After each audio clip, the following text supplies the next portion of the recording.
You can want to live for God and not adjust your life. If you have an encounter with God, you must adjust your life. There are people who want to have an encounter with God, but they don't want to change their life. They want God to bless them, but they don't want to change their bad, dirty habit. They want God to bless them, but they don't want to move from where they are. If you want God to bless you, if you have an encounter with God, you must change. We do not want to trust God. Forget it. We want to obey, but we want to get all the experience. We want to live life how we want. We want to come to church when we want. We want to read the Bible when we want. We want to pray one today, next week, week after, and then we're Bible making dust, and when something go bad, we brush the Bible. Let me read and see what God is saying. Let me talk. We open my page. Oh, yes. Started to read. Then brought me into God bringing me into the sanctuary. Because we open the page and we find a passage and we begin to read, and that passage God's speaking to us. That is not how God talks to people.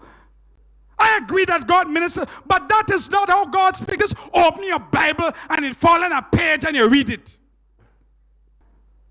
Don't just come to church and wait for something to happen. You need to know. You need to know that you had an encounter with God. And I want you to understand, until you begin to dig deeper within you to find your own personal experience with God, you will never find it when you're looking to other people's experience to get your experience with God. People going from deliverance service to deliverance service to be delivered, and some of them can't be delivered yet. Matter of fact, some of them need to be delivered from the deliverance. Because they need to be delivered. They cannot find a way. Their relationship with God is dull. So they're looking for God. They're looking for a relationship. You do not have to go from church to church and deliverance service to look for God. If you spend time in His Word and you spend time on your knees, God would bless you and show His way. Yes, some people pretend to be Christians. They pretend to, because you cannot know God personally and treating your workers and co-workers and your neighbor the way that you do. I agree, people would do us wickedness. People would say things to us that we do not like.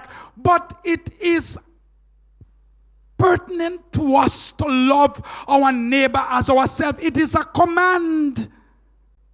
You cannot be treating people as they treat you and say you are a Christian. If you are a manager of a business, you have to be able to treat people fairly, despite they may not like it, but when they finish, they say, but he fair. She fair. That is important.